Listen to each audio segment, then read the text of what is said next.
Selamat datang di Kepo, Kirim Rute Email Podcast. Anda juga bisa menonton versi videonya di Kirim Rute Email garis miring YouTube dan temukan episode lainnya dengan mengetik di browser Anda kepo.blog. Gunakan juga kode kupon Kepo untuk dapatkan diskon 10% saat berlangganan kirim Rute Email ataupun email kerja. Dan kalau Anda sedang mencari cara sederhana tapi efektif untuk menjaga hubungan dengan pelanggan, kenalan dulu sama CRM UKM. Ini adalah panduan praktis yang membimbing Anda membangun sistem CRM sendiri hanya dengan Google Sheet, WhatsApp, dan kirim Rute Email. Gak perlu software mahal, gak perlu skill teknis tinggi, yang Anda butuhkan cuma spreadsheet yang mungkin sudah Anda gunakan tiap hari. Kunjungi sp.kirim.email garis miring CRM UKM dan mulai bangun sistem CRM yang benar-benar relevan untuk bisnis Anda saat ini. Selamat mendengarkan episode kali ini. Bismillahirrahmanirrahim. Ya, jadi ternyata banyak yang saya temui.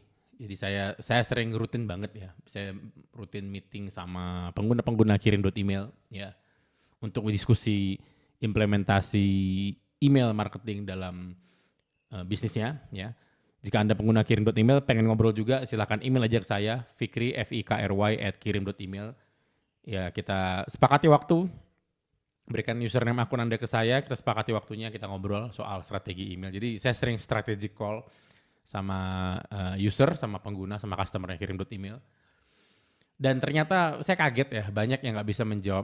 Ada 5 buat saya pertanyaan krusial. Ya, ada 5. Ada banyak pertanyaan sebenarnya. Cuman ada 5 untuk saya pertanyaan krusial yang ya idealnya bisa Anda jawab ya sebagai seorang pemilik bisnis. Dan bukan hanya Anda sebenarnya, satu tim Anda itu mesti bisa jawab ini, ya. Terutama orang-orang yang terlibat ke customer atau ke marketing, ya, dari mulai urusannya marketing, sales sampai customer relationship ini bisa menjawab pertanyaan ini. Idealnya begitu, ya.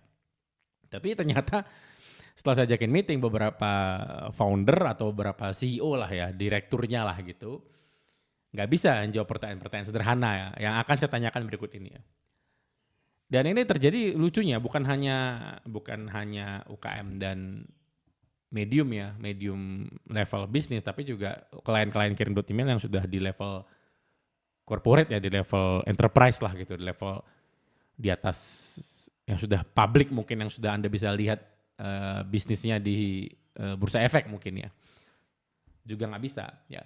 Tapi yang menariknya, kalau saya boleh bikin rasionya gitu ya, lebih banyak yang nggak bisa jawab itu yang UKM dan medium. Ya UKM yang mungkin yang masih baru ya, yang omsetnya mungkin masih kalau di definisi di Indonesia kan di bawah 4,8 miliar ya. Itu nggak bisa jawab pertanyaan ini.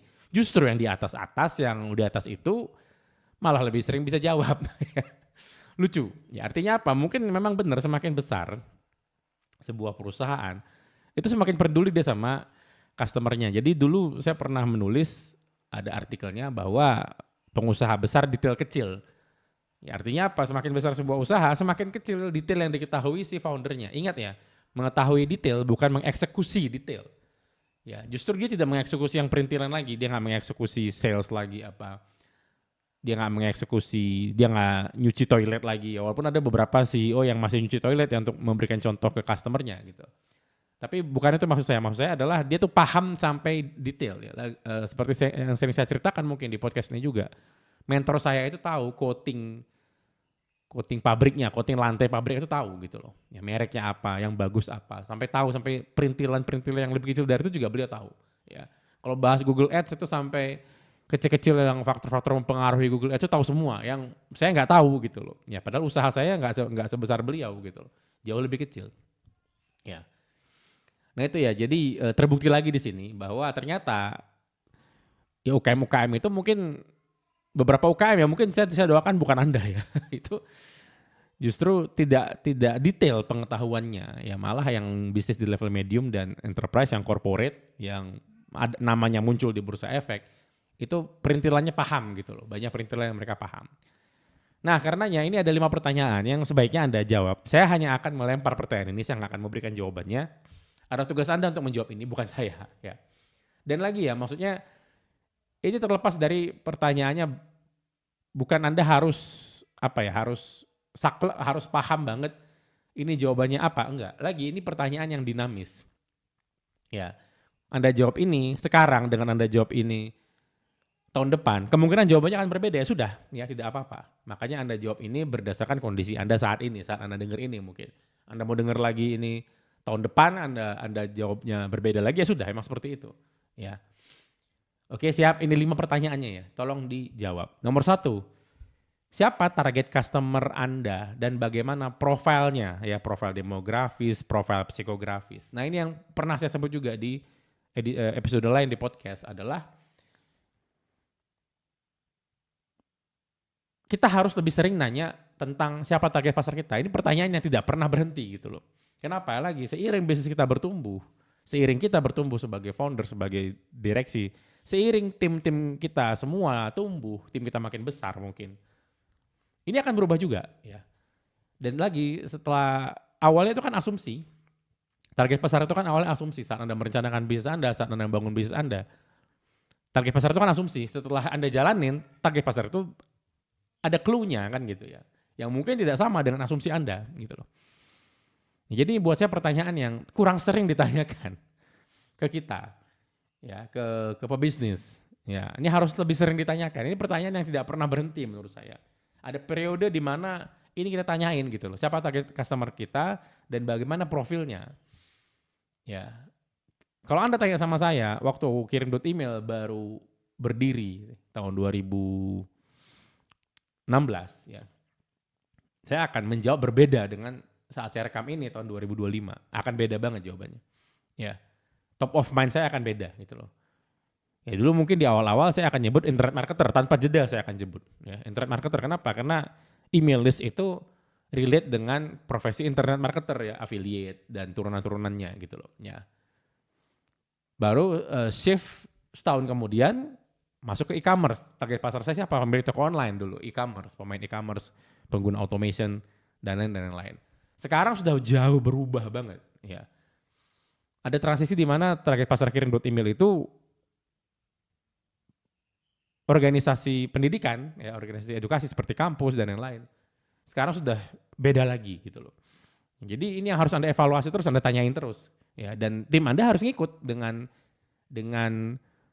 jawabannya harus inline gitu loh, harus selaras jawabannya. Kalau Anda ditanya dan tim Anda ditanya, sebaiknya jawabannya sama, idealnya kan begitu ya. Itu pertanyaan pertama, ya. Kalau jawabannya nggak spesifik atau jawabannya mungkin terlalu general, ya, tanya lagi, ya. Ulangi pertanyaannya, tanya lagi, ya. Yang kedua adalah bagaimana Anda mengidentifikasi customer dengan lifetime value yang tinggi. Nah, ini pertanyaan juga yang mungkin spesifik ke bisnis yang sudah bertahan lebih dari setahun ya. Karena kalau baru awal-awal ya nggak ada namanya customer lifetime value kan gitu ya.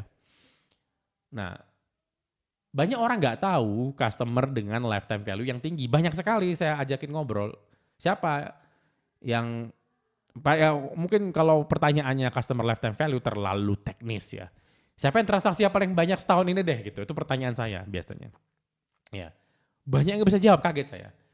Dan ada pola lagi, ada pola. Teman-teman yang bisa jawab, yang saya tanya ini adalah yang biasanya agency atau jasa, itu bisa jawab. Ya. Kayak kemarin saya punya teman agency TikTok Ads ya. Saya tanya, langsung cepat jawabnya. Ini Mas. Yang kedua siapa? Itu Mas. Wah, cepat jawabnya. Ya biasa, agency biasa gitu karena kelihatan di dashboard ya. Spendingnya berapa kan gitu ya. Nah, kebanyakan bisnis nggak punya dashboard ini. Yang punya cuma dashboard aja, itu cuma finance mungkin ya. Yang dia punya dashboard. Yang lain nggak punya. Ya nggak apa-apa, jadi harus dibikin dashboard untuk melihat siapa customer yang punya lifetime value tertinggi, yang transaksinya paling sering frekuensinya dan paling banyak rupiahnya mungkin. Anda akan sadar bahwa tidak merata, angka ini tidak akan merata ya. Jika Anda ingat mungkin prinsip 80-20 mungkin lebih mendekati itu nanti angkanya. Bahwa ada 20% pelanggan Anda yang berkontribusi ke 80% revenue ya. Malah di kasusnya kirim.email itu ada 1-2 customer yang bisa menutupi 90% revenue-nya seluruh customer gitu loh. Jadi lebih parah lagi rasionya ya. Dan lagi ini banyak yang nggak tahu. Ini banyak yang nggak tahu bahwa ternyata kalau ada kehilangan satu customer ini itu bisa berdampak luar biasa ke finance. Kami pernah kehilangan satu customer media gara-gara si perusahaan tersebut mengimplementasi sistem baru ya di perusahaannya yang tidak cocok dengan kirim email dari sisi bisnis proses gitu loh. Dari sisi bisnis proses dan dari sisi technical proses. Nggak cocok, nggak nyambung. Performa mereka menurun, atasannya marah. Ya. Terus apa ya, kabur. Kami kehilangan 400 juta dari satu customer itu, 400 juta setahun gitu. Itu pukulan yang telak banget buat saya dan itu pelajaran yang berharga banget untuk saya. Ya. Dan 400 juta itu ekuivalen, waduh, berapa ratus user kirim email yang reguler yang biasa gitu loh. Ya. Jadi itu maksud saya, dan ini banyak yang nggak tahu lagi ya, ini banyak yang nggak tahu customer lifetime value-nya. Dan memang ini nggak untuk semua orang, untuk yang baru mulai mungkin ya nggak usah bahas ini dulu. Tapi yang sudah lebih dari setahun, ya udah 3 tahun atau mungkin 10 tahun, itu ya masa sih nggak tahu ya. Oke? Dan banyak yang sadar ya, setelah dia ngitung customer lifetime value-nya, dia baru sadar, ternyata customer yang lifetime value-nya tinggi, sudah hilang, sudah nggak belanja lagi. Nah ini yang penting ya. Dicek rupanya belanja terakhir itu misalnya setahun yang lalu atau 6 bulan yang lalu misalnya. Wah itu langsung kejer tuh. Ya jangan lama-lama, langsung di WA, Bu kok nggak belanja lagi gitu loh. Itu jangan-jangan nggak pengen nomor WA-nya, ayo. Nah kebanyakan untuk yang fast moving ini nggak mendata ini, untuk yang fast moving goods ya, yang jualannya fast moving. Atau yang jualannya retail lah ya, itu nggak mendata ini gitu loh. Ya buat saya, untuk teknologi yang kita miliki sekarang, ini nggak alasan loh, nggak mendata customer lifetime value ini nggak alasan buat saya. Nggak ada lagi alasan, oh kok nggak terdata. Nggak tahu mas, lah kan datanya ada. Kalau Anda pakai marketplace datanya ada. Udah otomatis ada kan. Kalau Anda pakai toko online sendiri udah pasti datanya ada gitu loh. Ya. Kok nggak tahu, itu kayak buat saya no excuse gitu loh saat ini. Ya. Oke. Nah karenanya ya lagi ya, karena makanya kirim email bikin produk CRM UKM gitu loh. Ya. Untuk kasus ini, bisa Anda lihat di sp.kirim.email /CRM UKM ya, CRM UKM, atau Anda bisa langsung ke episode kali ini, yaitu di kepo.blog /118 ya, kepo.blog /118 untuk melihat CRM UKM. Kenapa kami bikin CRM UKM ya, lagi tadi seperti saya bilang banyak banget UKM tidak punya CRM. Nggak punya CRM yang artinya nggak tahu data semua customernya gitu loh. Ya, jadi Anda nggak perlu aplikasi CRM yang mahal ya, tapi Anda harus sebaiknya punya CRM karena nggak ada alasan lagi ya dengan data yang terpampang di depan Anda yang tidak mungkin tidak ada ya, karena data sekarang adalah produk sampingan dari aktivitas jualan kita. Jadi silahkan gunakan CRM UKM. CRM itu singkatan dari Customer Relationship Management ya. Yang ketiga, lagi ini banyak yang sakit dengernya mungkin. Feedback ya, bagaimana cara Anda berkomunikasi dengan customer di berbagai touch point. Ingat ya, customer itu ada journey, ada perjalanannya. Ya, yang mungkin sudah berbusa menurut saya ngomongin customer journey dari awal podcast sampai sekarang gitu ya. Tapi ya, lagi ini banyak yang nggak bisa menghubungi customer di touch point berbeda. Jadi namanya kita journey perjalanan. Ya, kalau kita sekolah itu kan SD, SMP, SMA, terus kuliah misalnya gitu ya. Nah tentu saja ngobrol dengan anak SD, dengan ngobrol orang kuliah S2 itu akan beda. Ya sama juga dengan tingkat maturitas atau tingkat kedewasaan customer Anda, tingkat kematangan customer Anda akan beda. Yang dari awal ngomongnya ya, wah kalau ilmu-ilmu Anda belajar ilmu copywriting ngomongnya itu benefit, jangan fitur, benefit mas. Untuk awal mungkin iya, malah sebelum benefit saya punya argumen ngomongin pain-nya dulu, rasa sakitnya dulu. Nah itu kan tahap-tahap awal ya. Ngomongin pain, ngomongin benefit, gitu dia udah kontak sama produknya. Ngomongnya apa? Apakah masih ngomong pain sama benefit? Ya enggak. Tadi yang ngomongnya seperti saya bilang, implementasi ke bisnis kalau dikirim email. Ngomongin fitur jelas ya, ngomongin integrasi kirim email ke aplikasinya yang lain, ngomongin integrasi kirim email ke bisnis prosesnya yang sekarang, mengedukasi tim marketingnya sekarang. Lah itu ngomongnya udah produk semua. Nggak mungkin sama dengan di awal banget. Untuk apa ngomongin pain point ke customer yang sudah berlangganan selama 6 tahun dikirim email misalnya. Terus saya datang ke mereka ujuk-ujuk, Pak, pain point Bapak ini. Lah mas saya udah tahu.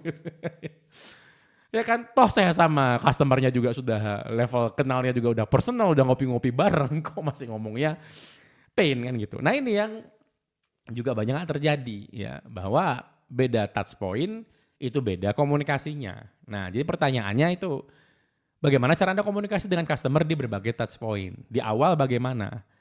Di tengah bagaimana? Kalau belum udah di tengah udah lama belum beli bagaimana? Sudah beli bagaimana? Sudah beli terus kecewa bagaimana? Ya. Ya lagi nggak ada benar salah, ini semua kebijakan Anda, policy Anda. Ada yang udah beli dan kecewa, ada yang memblacklist customernya. Ya monggo, saya nggak bilang itu salah. Ya, harus dibedah kasusnya kan. Ada yang sudah berhenti membeli terus langsung dikejar, Pak dikasih diskon, ya gila-gilaan supaya balik lagi. Monggo, nggak ada benar salah, silahkan. Ini semua kebijakan Anda. Ya. Nah ini yang penting, pertanyaan nomor 4. Kapan terakhir kali keputusan bisnis Anda itu didasarkan atas data? Saya ulangi, kapan terakhir kali keputusan yang Anda ambil untuk bisnis Anda didasarkan atas data customer? Ya, jadi bukan kayak feeling, wah nih feeling besok kita nih launching ini nih gitu loh. Enggak, coba bener-bener data gitu loh, bener-bener ya. Toh Anda sudah punya customer, sudah beli gitu ya. Sudah ada feedbacknya tadi, pertanyaan nomor 3. Nah kapan terakhir kali Anda ambil keputusan? Berdasarkan data. Kalau jawabannya, wah baru kemarin mas, alhamdulillah. Ya, alhamdulillah. Tapi seringnya enggak, ternyata lagi saya bilang ke Anda tadi di awal. Saat saya ngobrol, kapan terakhir kali ngambil berdasarkan data? Datanya nggak ada mas, itu jawabannya. Kok bisa nggak ada gitu ya.